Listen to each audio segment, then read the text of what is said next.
C Joseph Vijay எனும் நான்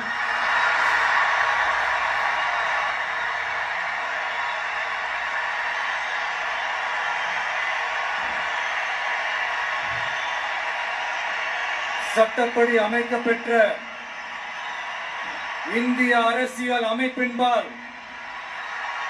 உண்மையான நம்பிக்கையும் மாறா பற்றும் கொண்டிருப்பேன் என்றும் இந்திய நாட்டின் ஒப்பில்லாத முழு முதல் ஆட்சியையும் ஒருமையையும் நிலை நிறுத்துவேன் என்றும்